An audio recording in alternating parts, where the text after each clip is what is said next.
esperar um pouquinho aqui. Ok, pessoal, vamos para a segunda parte da disciplina, em que nós vamos abordar agora, deixa eu aumentar aqui, vamos abordar o outro conceito que faltou na primeira parte da aula.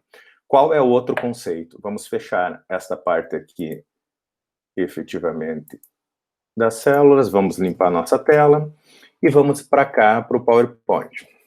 A segunda parte que nós vamos abordar agora não é mais a célula, mas sim uma estrutura de array. Qual efetivamente aqui é a diferenciação e por que eu estou usando uma em detrimento à outra? Anteriormente, a gente já viu que a célula nada mais é o que uma matriz heterogênea, em que eu posso combinar o uso tanto de caracteres quanto de numéricos em uma mesma matriz, em que a gente chamava lá, por uma questão de conveniência, de tabela, tá certo? O que acontece na estrutura de arrays? O struct. O struct mantém o mesmo conceito em que você tem uma estrutura heterogênea, em que você vai ter dados numéricos e dados alfanuméricos, mas, além disso, eles estão estruturados. Por exemplo, estruturados sobre a ótica de ter um label de acesso. Eu posso acessar dados, sendo que dados é a minha estrutura, eu posso acessar dados tipo sobrenome, dados ponto idade. Eu posso especificar no label de acesso aqui qual é o campo que eu gostaria de acessar. Por isso que ele se chama de uma estrutura. Relembrando, como a gente fazia isso através de uma célula, eu tinha que dar um índice. Se ele estava na primeira coluna, na segunda coluna, na terceira coluna. Agora eu posso dar rótulos, labels a isso. Seria mais ou menos analogamente a estrutura eu dizer assim, ó, tabela.nomes, joga para João. Tabela.notas 1, joga para a segunda coluna, que seria a primeira nota. Tabela.média, ele joga efetivamente para outro campo. Então, eu posso dar nome a essas tabelas, a essas colunas. Esta é a ideia do struct. Como a gente seguiu o padrão de primeiramente, deixa eu colocar para cá, de primeiramente fazer isso no braço através do Command Windows, nós vamos seguir esse mesmo padrão, até para mostrar para vocês a questão da estrutura, da sintaxe dos comandos. Então, tá aqui. Vamos chamar agora a nossa tabela, tá, de dados. Vamos fazer dados igual, ela não é mais uma célula, tá? Ela vai ser uma struct. A célula eu já entrava direto aqui, para quem se recorda da primeira parte da aula, botando aspas se fosse alfanumérico, ou colocando simplesmente o número se fosse numérico. Aqui eu digo que a minha estrutura dados, ela tem um formato de struct. O struct, eu vou abrir a estrutura e vou colocar. Primeira coisa, olha aqui como ele já coloca a estrutura para nós. Eu só não vou mexer no mouse, pessoal, mas vocês veem ali que ele já coloca qual é o campo e qual é o valor, e separados por vírgula, e ao final, efetivamente, fecha o parênteses. É exatamente isso que eu vou fazer. Então, a minha estrutura vai ser nome, maiúsculo aqui, nome, fecha aspas, vírgula, o conteúdo. Qual é o primeiro nome? É o famoso Paulo, né? Vírgula, do reticências aqui, 1, 2, 3. O que o MATLAB interpreta com reticências, pessoal? Que eu continuo o meu comando na próxima linha. Pode-se ver que ele não me devolveu a prompt, quer dizer que o meu comando está continuando até eu encerrar ele, que vai ser encerrado com o fecha parênteses. Abriu, fechou. Então, a primeira estrutura vai ser formado pelo label nome com conteúdo Paulo. Qual é a minha segunda estrutura? Sobrenome.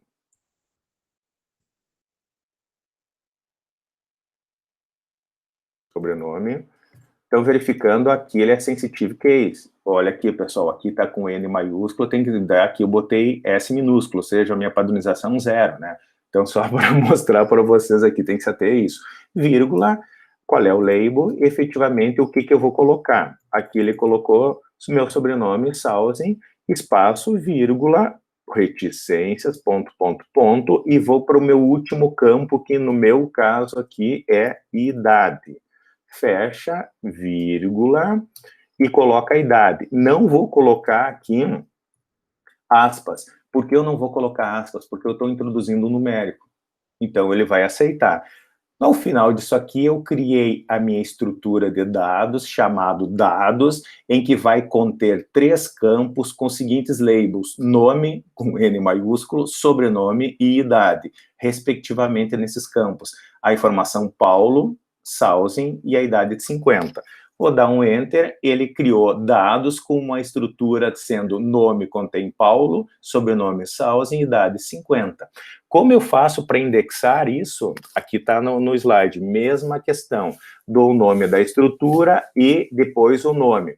Por exemplo, se eu coloco dados traço nome, ele vai me dizer assim, ó, não existe esse campo nome. Você não quis dizer dados.nome? Ele é tão bonzinho comigo, né, cara, que ele é carinhoso, aqui não me chama de burro. Ele diz, pô, tu definiu com N maiúsculo e pediu N minúsculo, não seria dados.nome? Ah, seria. Daí ele me devolve Paulo.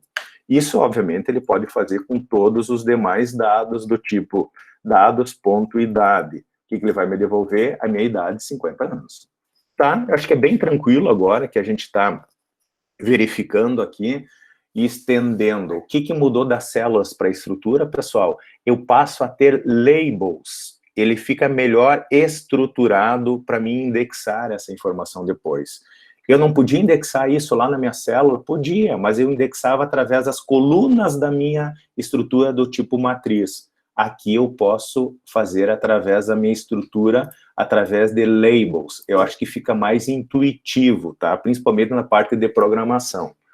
Vamos continuar aqui? Existe também o field names, tá? O que efetivamente ele vai me dar? Ele vai me dar só a primeira parte, o comando está retornando aqui, não tem o porquê eu ecoar. O que acontece, pessoal? Ele simplesmente me dá essa primeira estrutura que eu mostro aqui com o comando do dados, tá? Quando ele te dá só o nome dos labels, isso dá o field names. E também, obviamente, eu posso indexar. Vocês poderiam me perguntar, Sausen, tu só fez a estrutura de uma única entrada. Sim, mas se eu quero colocar mais dados, é só eu colocar o índice aqui. Eu não coloquei o índice, ele subentende-se que é o primeiro índice. Mas eu posso também, aqui no caso, pessoal, acessar as informações dessa forma. Dados, obviamente que eu só tenho o primeiro, né? Ponto sobrenome. O que ele vai me retornar? Sausen. Dados, ponto, nome maiúsculo, tá? Ele vai me devolver o que aqui? Paulo também. Mas por quê? Porque ele só tem um campo. Quando eu não passo o parâmetro, ele pega o primeiro elemento. Quando tiver mais de um elemento, eu tenho que fazer o índice. Então, esse aqui vai ser o primeiro elemento com o nome e sobrenome. O segundo elemento com, por exemplo, idade. Obviamente que aqui eu só tenho uma entrada, eu não vou poder dar outros exemplos, a não ser que eu faça múltiplas entradas. Não vou fazer isso, mas o acesso através da minha estrutura é sempre pelo índice, logo depois o nome da estrutura e depois, efetivamente, aqui qual é o campo em que eu estou acessando. Tá? É bem simples, eu acho bem intuitivo essa parte. Uma vez que a gente trabalha com células, que a gente tem que controlar tudo, a estrutura me dá uma melhor. Aqui o que acontece? Seria que é exatamente aquela pergunta. Deixa eu tomar uma aguinha. Como eu faço para introduzir através da linha de comandos? Eu não vou fazer isso aqui, porque acho que dá para vocês verificarem bem legal aqui. Como eu faço para inserir um segundo elemento? Abre parênteses e coloca o segundo. O resto, mesma coisa, struct, nome, o nome eu introduzi a Ana, o sobrenome da Ana é Silva, a idade da Ana Silva é 35. Então, ela indexou aqui e já mostrou para mim, ó, um de 2. Então, na verdade, eu tenho já um segundo campo. Então, se eu dou dados 2, vai me mostrar todos os dados do elemento 2. Obviamente, se eu dou dados 1, vai me mostrar todos os elementos do 1 lá, que seria Paulo Sausen 50. O dados 2 é Ana Silva 35. Só não fiz aqui, efetivamente, a digitação por pura preguiça, tá? Depois vocês podem testar isso aqui no MATLAB de vocês. E o que nós vamos fazer agora, pessoal? Agora, então, eu posso botar dessa forma aqui, porque a priori eu não vou mais explicar no MATLAB. Deixa eu só estabilizar a imagem para vocês. Dá um tempinho para estabilizar, deve ter estabilizado. O que vocês vão fazer? A primeira atividade com o uso da struct será uma questão da prova. Então, o que vocês vão fazer? Eu vou explicar essa questão, e esta questão aqui, já a gente vai começar já o princípio do fim, né? Vai começar já a explicar como vai ser a última avaliação de vocês. Eu não fiz ainda a avaliação de vocês, eu vou pensar nisso na semana que vem, mas ela não vai fugir muito do que a gente fez na primeira. A minha ideia é que vocês efetivamente entreguem esta questão ou algo muito próximo disso em uma questão da prova. Hipoteticamente, se eu fizer 5 questões, uma questão vai ser esta. Vai ser copia e cola? Pode ser que eu mude um pouquinho a estrutura do cadastro, só para dizer assim, para vocês não chegar lá e colar o programa. Ou eu posso mudar um pouquinho a estrutura da consulta, tá certo? Mas nada fora desse escopo. Então, uma questão da prova, que eu não sei quantas questões terão elas, né? Mas assim, ó, geralmente eu faço alguma coisa de 3 a 5 questões no máximo. No máximo, partindo do pressuposto que 2 vocês vão ter praticamente pronta. Então, no máximo, vocês vão desenvolver 2 ou 3. Eu não pensei ainda. Depois, dado a complexidade das questões, eu defino, para não estender muito, tá? Mas uma questão necessariamente vai ser esta. Então, vamos tentar entender o que eu estou pedindo nessa estrutura, nessa questão. Vocês têm que usar o struct, tá? Desenvolvam um sistema de cadastro simples, com as informações descritas a seguir, tá? Eu acabei de falar para vocês no início da aula, dizer assim, ó, tu não vai usar o MATLAB para criar uma estrutura de cadastro, não é o objetivo do MATLAB você fazer um sistema comercial através do uso do MATLAB, tá? E da linguagem dele, o objetivo é ser. Mas, e aqui eu estou pedindo isso, não, mas é só para vocês testarem e a compreensão do uso da struct, que às vezes ela é muito útil mesmo em problemas matemáticos, tá certo? Em que você tem que guardar alguma informação. Então, é essa a questão. Desenvolva um sistema de cadastro simples com as informações descritas a seguir. O sistema deve usar o conceito de struct para criar essa base e realizar alguns procedimentos de consulta descritos a seguir. Estrutura do cadastro. Nome, idade, sexo e renda, tá? Esses 4 campos.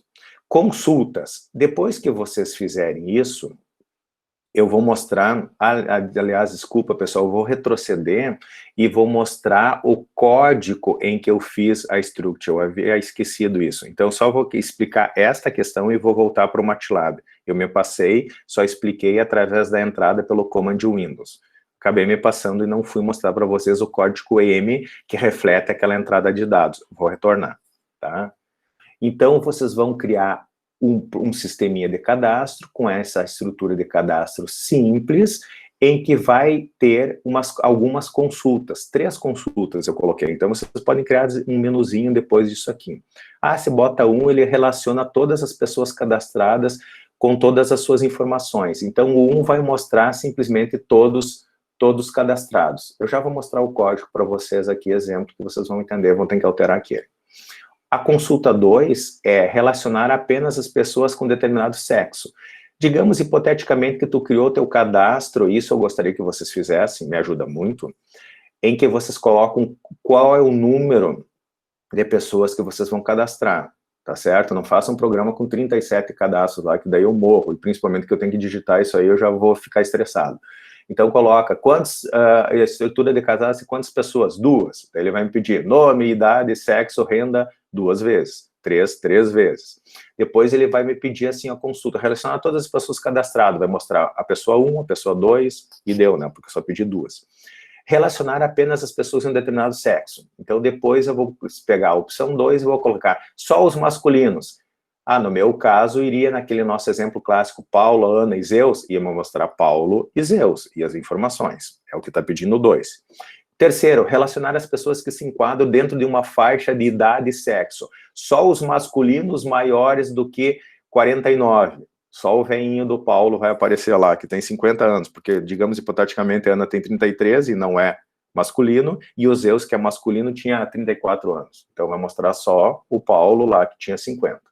Então, é um pouquinho disso. Cria-se uma estrutura básica de cadastro e se acessa isso através de uma consulta de tipos, tá certo? Beleza. Então, agora eu tinha esquecido, paramos um pouquinho, que vai ter mais exercícios, vou voltar para o MATLAB e vou mostrar aqui para vocês como seria a questão de eu criar a minha struct. Tá aqui eu criar a minha struct, tá? Primeiro, assim, ó, antes de mostrar o código, vamos rodar ele para ver como é que funciona. Entre com o tamanho da struct, tá? 2. Então, eu vou entrar, o tamanho da struct é a quantidade de elementos que eu vou cadastrar. Relembrando aqui, pessoal, que vocês estão cadastrando esta parte que eu fiz no braço. Onde está? Que a estrutura básica é nome, sobrenome e idade. Tá certo? Então, eu vou entrar com o tamanho de uma estrutura. 2. Opa, desculpa aqui. 2. Entre com o primeiro nome da struct. O primeiro nome é o Paulo. Entre com o sobrenome de Paulo. Olha já como ele é esperto. Ele já viu que o elemento é Paulo, ele só deu. Esse esperto, pessoal, só botei aqui um %S e botei o nome struct lá, ponto nome, para ecoar aqui. Então, entre com o sobrenome de Paulo. O sobrenome de Paulo é Salzi. Entre com a idade de Paulo Salzi. Agora ele já é mais esperto, ele sabe meu nome e o sobrenome, ele perguntou, entre com a idade do Paulo Salzi. Paulo Salzi tem 50 anos. Beleza, entre com o segundo nome da struct. O segundo nome é a Ana. Qual é o sobrenome da Ana? Ana Santos. Qual a idade da Ana Santos? 33 anos. E ao final ele me mostrou, fez um headerzinho, um cabeçalho. Fez um cabeçalho com o nome, sobrenome e idade. Nome, Paulo Salzi, 50 anos. Ana Santos, 33. Não precisa estar alinhado. Tem até como fazer isso aqui, mas é um parto fazer isso aqui no MATLAB, para que ele fique tudo alinhado e centralizado, tabulado à esquerda. Tem como fazer. Eu não fiz e eu não vou cobrar isso também de vocês. Porque ele vai ficar deslocado, porque ele está entrando aqui numa string. Paulo tinha 5, daí ele tem um espaço pré-definido, e Salzin tem 5. A Ana só tem 3, ele deslocou 2 para cá, tá, pessoal? Isso é inevitável. Ou vocês trabalham com isso, que dá um trabalho do cão, e não tem o porquê, ou vocês mostram isso. Agora vamos ver que vocês entenderam a entrada de dados, vamos ver o código que fez isso. O código é bem curtinho. Então, o que ele fez? Os famosos limpar-tela, limpar a estrutura, e ele pediu um número. O número é a entrada. Olha, verificam aqui que já está em verdinho aonde ele está usando o número, tanto na entrada de dados quanto na saída de dados, tá? Ele vai variar o meu for de 1 até número, onde número é a quantidade de entradas que eu quero. Eu botei 2. O meu primeiro contato, desculpa, o meu primeiro display é entrar com o nome, percento, nome da estrutura, onde o percento D é meu I, onde o meu I é o número. Entra com o primeiro nome, depois entra com o segundo nome, tantos quanto forem os números que vocês entraram. Por isso que ele dava lá, entra com o primeiro nome bonitinho. Só relembrando vocês. Ah, tá, eu limpei a tela, não dá para relembrar vocês. Mas acreditem, aparecia lá, entre com o primeiro nome da estrutura. No momento em que ele entra com o primeiro nome, olha como eu formo a estrutura de dados. A minha estrutura é dados indexado pelo i, ponto nome. Que ponto nome é o campo nome que guarda nessa minha estrutura. É uma entrada de string, tá aqui ela, já está em espaço branco, porque eu uso o printf anterior. Então, o que vocês digitarem vai para o indexado por i, no caso, um nome. Depois, a mesma coisa para um sobrenome e a mesma coisa para um ponto idade. Sendo ainda que, assim que eu tiver nome, eu posso entre com o sobrenome de %S. E daí eu coloco qual? O nome anterior que eu havia pego. Ó, pessoal, eu já tenho esse nome, eu só coloquei entre com o sobrenome de Paulo, porque eu estou ecoando aqui, eu já tenho ele. Depois eu já faço uma composição mais bonitinha. Como é? Entre com a idade de %S de Paulo Salzin. E daí ele vai botar o input e entrada. Isso ele vai fazer N vezes. Na verdade, números vezes, né? Onde o meu número, no meu caso do exemplo, foram 2, ou quantos vocês fizerem, vai ficar nesse laço aqui, incrementando a minha estrutura. Depois que eu entrei com esta minha estrutura de dados, ele só vai fazer a minha apresentação da minha estrutura. Eu limpo a tela, dou um display simplesmente para dar uma linha em branco, dou display, que é o meu headerzinho aqui, ó, meu cabeçalho, nome, sobrenome e idade. Nome, espaços literalmente aqui do que eu achei que seria um nome aceitável, sobrenome e idade. Eu formatei assim. Entrei no meu laço de I, sendo que I vai variar de 1 até o número, que o número de entrada é o mesmo número aqui, ó. Dá um printf, %S, %S, %D, porque o último é a idade. Então, eu mais ou menos alinhei aqui no braço. Por isso que eu te falei que isso aqui, a tendência é sempre tirar de alinhamento dado o tamanho do teu nome, certo? Então, beleza. Ele vai te dar o nome, vai te dar o sobrenome através dessa estrutura. Nome, sobrenome e idade. Para quantas vezes? Quantas vezes for o meu número, que é a minha entrada no meu input lá em cima. Pronto, está resolvido o problema. Ele fica mais claro, pessoal, o manuseio. Se fosse numa célula, aqui numa célula, eu teria que dar o índice correto, tá? Para vocês pegarem, a coluna correta para vocês pegarem. Então, é essa a diferença, trabalhar com X e Y lá, onde vai ser linha e colunas. Aqui eu posso trabalhar com labels. Então, é uma questão de vocês escolherem qual vocês preferem, uma estrutura ou uma célula. Não tem o menor problema. Tem diferença entre as duas? Não. Tá? É uma questão de vocês optarem ou não por ela. Deixa eu voltar para cá. Tranquilo, pessoal, a explicação do código. Posso continuar a explicação das atividades que vocês devem fazer a partir de agora? Dá um tempinho aí para vocês me responderem.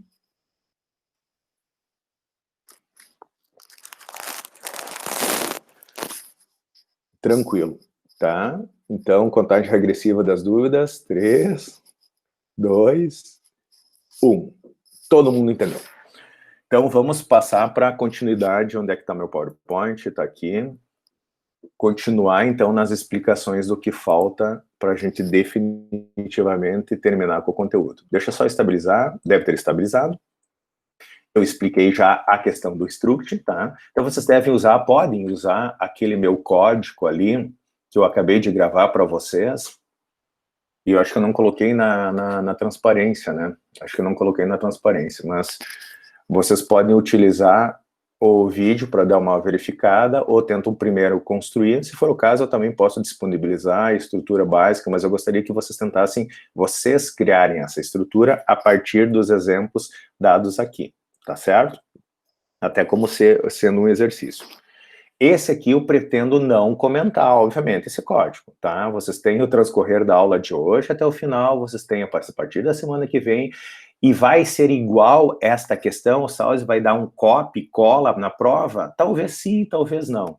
Talvez eu troque um pouquinho essa estrutura, talvez eu troque um pouquinho esta consulta, mas o princípio vai ser o mesmo. Uma questão da prova vai ser esta. Então, vai cair isso aqui, tá? Vai ser cobrado.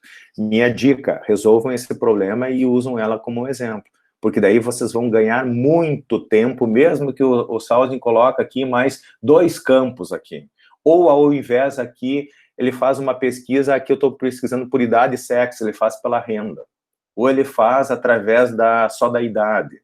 Ou ele manda colocar em ordem alfabética toda a relação, tá? Dá uma estudada em efetivamente isso. Se recordam que quando vocês fazem uma comparação de string, eu posso usar sorte ou não posso, sorte como eu uso. Então, isto é estudar algoritmo, isto é estudar a estrutura do MATLAB.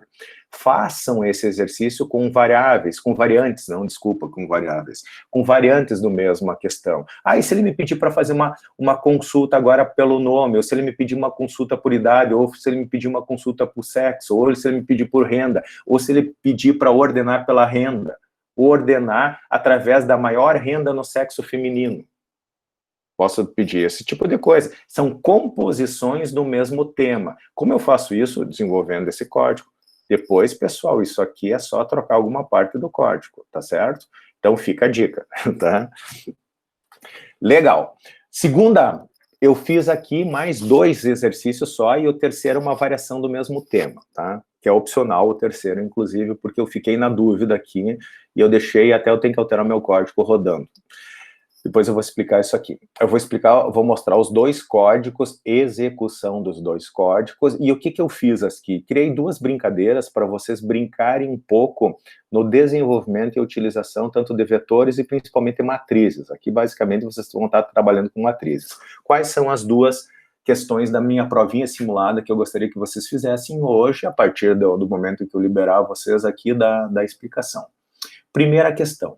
Crie uma matriz quadrada, tá? Com preenchimento automático. O que é uma matriz quadrada? Quando a minha linha e coluna forem igual, 2 por 2, 4 por 4, 8 por 8, 15 por 15, tá certo? Então, vocês vão criar uma matriz quadrada com preenchimento automático, sendo que não é permitido repetir os números de entrada. Por exemplo, em uma matriz 2 por 2, os números que irão formar a matriz serão de 1 a 4.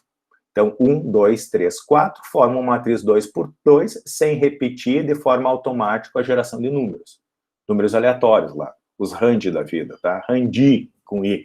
Então, vocês vão ter que disponibilizar isso aqui de forma automática, sem repetir números. Então, vocês vão ter que ter um controle. Como vocês vão fazer isso? Deixa eu ver aqui. Primeiro, vamos fazer assim, né? Vocês vão dar os print screen. Acho que eu não fui aluno. Deixa eu abrir. Já fiz bobagem. Já fechei lá. Daí o próximo que ele abrir, deixa eu só ver uma coisa se ele vai abrir. Ele abre nessa estrutura. Que bom. Então, deixa eu ver prova simulada. Questão 1, matriz sem repetição, sem uso de funções. Tá? Matriz quadrado, que é ótimo, é sem repetições. Então, vamos rodar esse programa aqui. Ele vai pedir para mim o seguinte: entre com o tamanho da matriz quadrada. Se eu entrar com uma matriz de tamanho 2, ela vai me devolver de 1 a 4. Podem verificar aqui, ele distribuiu de forma aleatória 4, 1, 3, 2. Se eu pedir uma matriz 4 por 4, 4, 4, 16, ele vai fazer de forma aleatória a distribuição dos números de 1 a 16, sem repetir. Então, aqui vocês podem verificar, cada vez que eu vou rodar, ele vai me dar uma outra disposição, possivelmente, né? Vamos botar aqui, começou com 9, tá? Vamos ver se ele vai fazer isso. Né? Começou com 13 agora, tá? Se vocês tiverem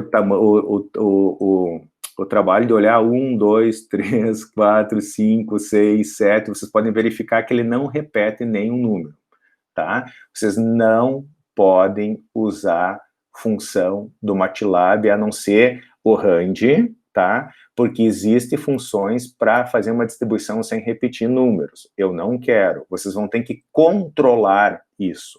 O que é controlar? Quando tu sorteia um número, tu vai ter que armazenar esse número e verificar se ele já foi sorteado. Se ele já for sorteado, tu tem que sortear outro. Esta é a dica. É não utilizar efetivamente um comando pronto que me dá uma aleatoriedade sem repetir. Eu vou mostrar isso depois. Tá certo? Essa aqui é a primeira questão.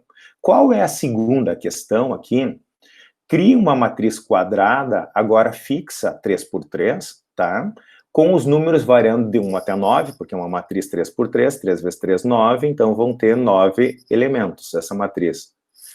De maneira que a mesma forma é o quadrado mágico. Não sei se vocês já viram falar no quadrado mágico, tá? O que é um quadrado mágico? Temos um quadrado mágico quando a soma de qualquer coluna, linha, diagonal principal e secundária, no caso da 3 por 3, for igual a 15. Então, aqui estão as soluções possíveis do meu quadrado mágico da minha matriz, que são 8. Qual é a ideia? A ideia é que esta matriz atenda o critério de ser um quadrado mágico quando todas as colunas, linhas, ou todas as colunas de diagonal principal e secundária formarem o número 15. Vamos lá. 2 mais 7, 9. 9 mais 6, 15. 2 mais 9, 11, mais 4, 15. Fechou. 7 mais 3, 10, mais 5, 15. Fechou. 6 mais 1, 7. 7 mais 8, 15. Fechou. 2 mais 5, 7. 7 mais 8, 15. 6 mais 5, 11 mais 4, 15. Fechou, né? Fechou todas. Ah, ainda falta as aqui no meio. 9 mais 1, 15. Então, fecha todas as linhas, desculpa, todas as colunas, todas as linhas, tanto diagonal principal quanto diagonal secundária, formam, o somatório delas formam 15. Isto é a característica para formar um quadrado mágico a partir de uma matriz quadrada de 3×3. Então, vamos lá. Vamos abrir a questão 2 com função. Depois, depois que vocês resolverem, eu vou mostrar que tem funções que vão facilitar. Não pode se usar função. A não ser o RAND-I, certo? Então, quadrado mágico. Aqui, pessoal, existem várias técnicas, se vocês procurarem na internet por quadrado mágico, como tu faz a distribuição. Do 3×3, vocês vão variar os números de 1 a 9 para distribuir ele, obviamente. Qual é a estratégia que eu usei? Deixa eu já rodar, que isso aqui vai demorar. Eu usei a estratégia da força bruta. Então, às vezes, depende da minha sorte, tá? Qual é? Eu estou simplesmente sorteando um número, adicionando esse número a um vetor, e cada novo número eu verifico se ele já não foi sorteado, senão eu fico sorteando um outro. Então, depende da minha sorte. A gente chama isso de método de força bruta. Eu não tenho nenhuma inteligência na distribuição da minha aleatoriedade dos meus números. Então, eu sorteio, pensa de 1 em 9. Eu sorteei 4, botei na primeira posição da matriz 4, depois eu sorteei 8, daí depois eu sorteei 4 de novo. O que eu faço? Cada vez eu tenho que olhar um vetor dos números sorteados e verificar, o 4 já existe, eu tenho que sortear um outro. Então, por isso eu estou chamando de força bruta. Aqui eu já tenho 31 mil execuções, 32 mil execuções, 33, né, vai ser joia, e ele não achou ainda a solução possível, tá? Isso é uma questão de sorte também na aleatoriedade dele. Vamos ver quanto tempo vai demorar aqui para mim. Às vezes, menos de 1000 ele já acha, às vezes ele demora 70, 80 mil execuções. Isso é aleatório porque é força bruta. Agora, só para me deixar mal, ele vai até 80 mil. Nós vamos esperar. Mas ele vai encontrar, tenho fé. Por isso que a gente brinca agora, enquanto a gente pode conversar um pouquinho enquanto ele está rodando. Por isso que a gente brinca assim, ó, é possível quebrar qualquer senha? Agora vocês podem entender um pouco o que o pessoal de segurança fala. Pode, força bruta, você vai tentando. Agora, se tu vai usar uma criptografia de 64, 128 bits, olha a probabilidade que tu tem de acertar, a probabilidade não, o número de execuções que você tem que ver para fechar todas as possibilidades de você quebrar aquela senha. Isso se for numérico. Se for alfanumérico, entenda, isso vai demorar mais ainda. Então, o pessoal diz, é possível quebrar qualquer senha? Sim, se tu tem tempo. Só que, às vezes, tu já morreu e tu não quebrou ainda a senha por força bruta. É só assim? Não, existem outros algoritmos mais inteligentes, inclusive para implementar isso do que o que eu implementei. Eu fiz questão de mostrar aqui para vocês, olha o tempo que eu estou tentando. Isso é de forma aleatória. Aleatória não, de forma bruta, gerando números de forma aleatória. Fechou. Então, depois de 80.536 tentativas, eu consegui botar essa matriz. Isso que é uma 3×3, né, pessoal? Vamos ver se fechou. 8 mais 1, 9, mais 6, 15. Fechou. 3 mais 5, 8. 8 mais 7, 15. 4 mais 9, 13. Mais 2, 15. 8 mais 2, 10. Mais 5, 15. 6 mais 5, 11. Mais 4, 15. Faltou mais algum? As colunas, né? 8 mais 3, 11. 4, 15. 9, 10, 15. 7 mais 6, 13. Mais 2, 15. Fechou. É uma alternativa. Bom, obviamente que eu não vou ficar, às vezes dá a sorte de você ter menos ou mais, tá? Vou dar um Ctrl+C aqui. Não vou ficar rodando isso aqui de forma infinita para vocês, tá certo? Mas existe também a possibilidade de você fazer isso através de funções, tá? Deixa eu só ver se eu implementei aqui. Também ele vai ter que testar as coisas, não vou mostrar agora porque eu não quero que vocês usem sem funções, mas ele tende a resolver mais rápido isso. Esse é o primeiro, esse é o segundo. O que acontece? Vocês podem ver que o segundo eu criei para ele parar a execução assim que ele achar uma saída possível. Opcionalmente, vocês podem fazer o seguinte: estenda o problema anterior, o número 2, para mostrar todas as possibilidades de resolução do quadro mágico em 3x3, tá certo? O que vocês vão ter que fazer? Eu fiz aqui ó, uma implementação que pela força bruta, ele acha a primeira execução e mostra para mim.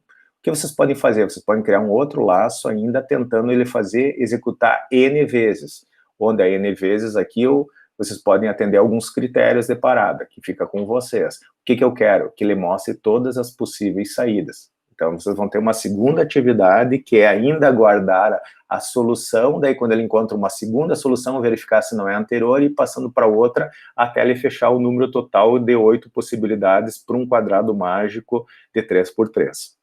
Tá certo? Não existem mais soluções aqui, podem pesquisar. Classicamente, esse problema apresenta aí na internet várias soluções, vão verificar que sempre são 8 possibilidades de distribuição desses números para fechar 15 em todas as linhas, colunas, diagonal principal e secundária.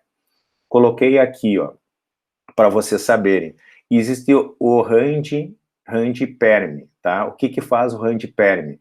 Ele é uma permutação de randômicos, de inteiros randômicos, sem repetir elementos. Esta função vocês não podem usar, porque daí fica muito fácil. Estão entendendo? Eu dou um RAND-PERM aqui, simplesmente, RAND-PERM, ele vai jogar essa sintaxe aqui, vai botar efetivamente o número de vetores, de elementos, se for num vetor, ou de matrizes, distribuído, dado um número, um intervalo, sem repetir.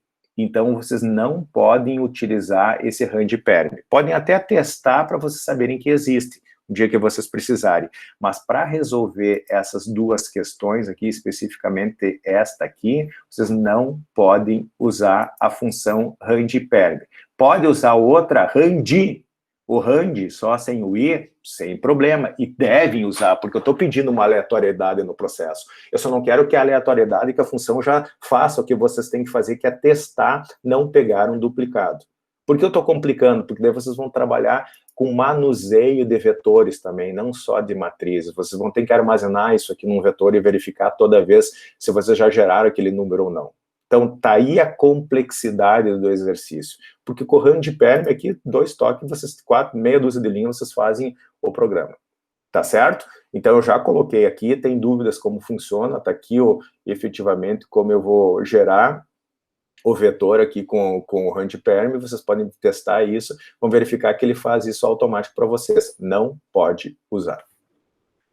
Legal, pessoal?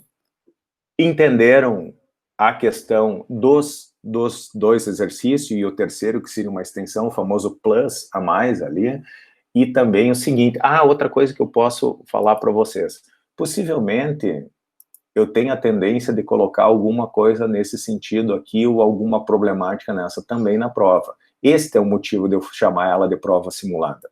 Esta questão vai cair. Esta aqui talvez caia uma dessas ou uma variação dessas aqui, tá? Isso aqui é um famoso incentivo para vocês ficarem a semana inteira tentando resolver esses problemas. Tá bom, gente? Dúvidas?